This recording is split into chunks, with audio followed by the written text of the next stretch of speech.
बिहार में नीतीश कुमार ने 28 जनवरी को पलटी मारी थी। महागठबंधन छोड़कर एनडीए के साथ सरकार बना ली। लेकिन नीतीश कुमार की सरकार शुरुआत से ही मुश्किल में दिखाई दे रही है। 1.5 महीने से ज्यादा का वक्त हो चुका है, लेकिन नीतीश कुमार अपनी कैबिनेट का विस्तार नहीं कर पा रहे। और अब तो लोकसभा चुनाव सामने आ गए हैं, तो आखिर क्यों नीतीश सरकार में बार बार टला कैबिनेट विस्तार? क्या है आरजेडी की रणनीति जिस पर मुश्किल में दिख रही है बिहार की सरकार? इसी पर करेंगे अपनी स्पेशल रिपोर्ट में आज हम चर्चा। नमस्कार, मैं आराधना। तो बात नीतीश कुमार घबराए हुए दिख रहे हैं। बिहार में बीजेपी का कुनबा कमजोर पड़ता दिखाई दे रहा है। केंद्रीय गृह मंत्री अमित शाह के वादे झूठे साबित हो रहे हैं, तो सहयोगी साथ छोड़ रहे हैं। एनडीए कमजोर पड़ता देख दिग्गज नेता दल बदलने की तैयारी कर रहे हैं। हालात यह है कि बीजेपी एक को मनाती है तो दूसरा रूठ जाता है।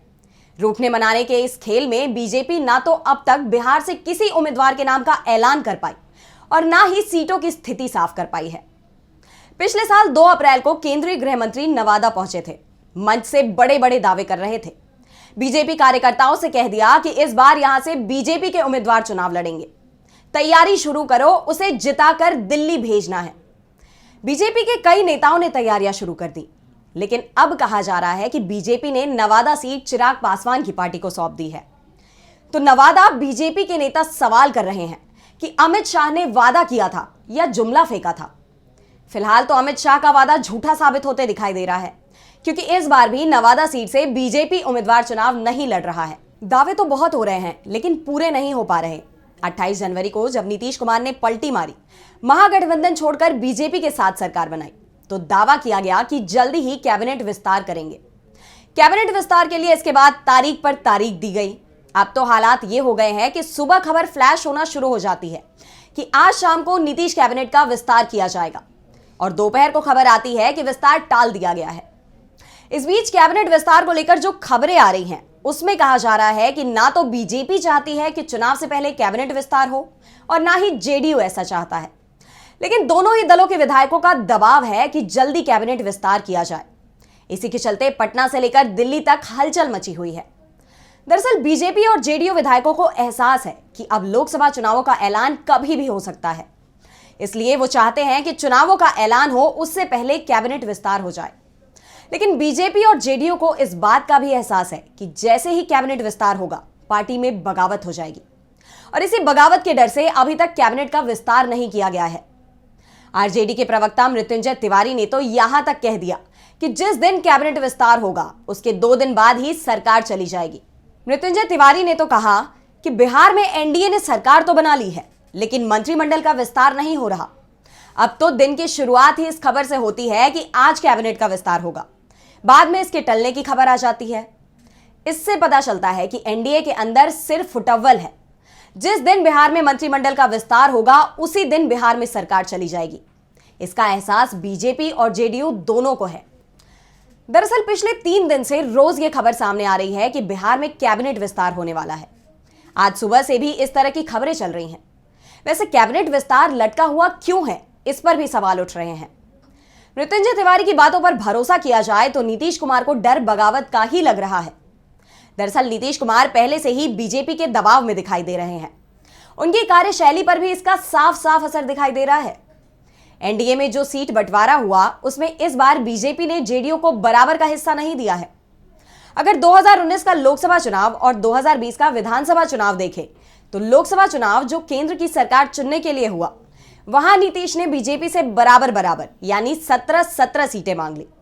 और जब बारी विधानसभा चुनाव की आई, तो जेडीयू बीजेपी की तुलना में ज्यादा सीटों पर लड़ी। लेकिन इस बार बीजेपी ने नीतीश को बता दिया है कि अब उनकी ताकत बराबरी वाली नहीं रही है। इसलिए एनडीए के अंदर बीजेपी इस बार जेडीयू से ज्यादा सीटों पर चुनाव लड़ रही है। साफ दिख रहा है कि इस बार के लोकसभा चुनाव में नीतीश कुमार दबाव में दिख रहे हैं। उनकी बार्गेनिंग पावर कमजोर पड़ रही है। बीजेपी भी नीतीश को बहुत ज्यादा भाव देने को तैयार नहीं दिख रही। और जिस तरह से बीजेपी ने एनडीए में चिराग पासवान को आगे बढ़ाया और नीतीश कुमार के करीबी माने जा रहे पशुपति पारस को किनारे लगा दिया, उसके बाद एक बात तो साफ हो गई कि बीजेपी की नजर में जो भी नेता नीतीश के करीबी हैं, बीजेपी उसे किनारे लगा देगी। पशुपति पारस को नीतीश से करीबी होने की कीमत चुकानी पड़ रही है। बीजेपी ने उन्हें लोकसभा चुनाव के लिए एक भी सीट नहीं दी, जबकि चिराग पासवान को 5 सीटें दी हैं। यानी हर तरफ से नीतीश कुमार दबाव में दिखाई दे रहे हैं और इसी दबाव के चलते जेडीयू बिखरता हुआ दिखाई दे रहा है।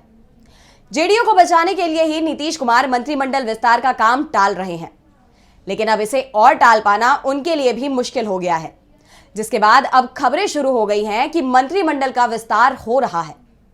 दरअसल जेडीयू में 45 विधायक हैं और ज्यादा से ज्यादा 13-14 विधायकों को ही मंत्री बनाया जा सकता है। ऐसे में 30 से ज्यादा विधायकों का नाराज होना तो तय माना जा रहा है।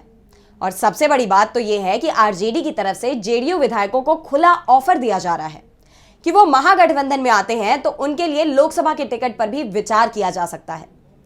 इसीलिए लालू यादव ने इंडिया गठबंधन में आरजेडी के लिए सबसे ज्यादा सीटें रखने की तैयारी की है। नीतीश की मुसीबत यह है कि अगर आधा दर्जन विधायक भी पाला बदल जाते हैं तो उनकी सरकार संकट में फंस जाएगी। इसलिए कोशिश यही चल रही है कि पहले विधायकों के पाला बदलने की संभावनाओं को कम किया जाए, उसके बाद ही अगला कदम उठाया जाए। लेकिन नीतीश की यह कोशिश भी कामयाब होती नहीं दिखाई दे रही। जिस तेजी से महागठबंधन मजबूत हुआ है, उसके बाद जेडीयू ही नहीं बीजेपी के भी कई विधायक पाला बदलने की तैयारी में हैं। मंत्री पद के लाभ में ही कई विधायक अभी तक जेडीयू के साथ बने हुए हैं और यह उम्मीद टूटते ही जेडीयू में बड़ी बगावत हो सकती है, जिसे रोकना नीतीश कुमार के लिए भी आसान होने वाला नहीं है। और इसी के चलते जैसे ही विधायकों का दबाव बनता है, सरकार की तरफ से मंत्रिमंडल विस्तार की कवायद शुरू हो जाएगी, जिस कारण से विधायकों का दबाव कम हो जाता है। विधायक मंत्री पद के लिए लॉबिंग शुरू कर देते हैं। लेकिन अब नीतीश कुमार अपने पार्टी के विधायकों को इस खेल में ज्यादा दिन तक उलझाने में कामयाब होते नहीं दिख रहे। मंत्रिमंडल विस्तार उन्हें करना पड़ रहा है और इसके बाद कहा जा रहा है कि सरकार अब कुछ ही दिनों की मेहमान है। नीतीश कुमार ने जब महागठबंधन का साथ छोड़कर बीजेपी के साथ सरकार बनाई थी, उसी समय तेजस्वी यादव ने दावा किया था कि नीतीश कुमार की सरकार अपना कार्यकाल पूरा नहीं कर पाएगी, साथ ही इसी साल जेडीयू का अस्तित्व ही समाप्त हो जाएगा। और जिस तरह से जेडीयू कमजोर होती दिखाई दे रही है, उसके बाद तेजस्वी यादव का दावा सच साबित होता हुआ दिखाई दे रहा है। लगभग 2.5 महीने बाद केंद्र में नई सरकार बनेगी। अगर केंद्र में इंडिया गठबंधन की सरकार आ जाती है तो फिर तेजस्वी का दावा कुछ ही दिनों में रंग दिखा सकता है।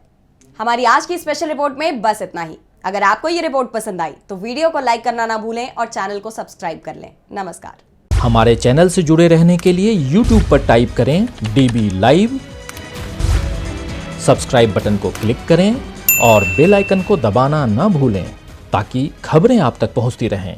देखते रहिए DB लाइव, क्योंकि यहाँ हैं खबरें लगातार।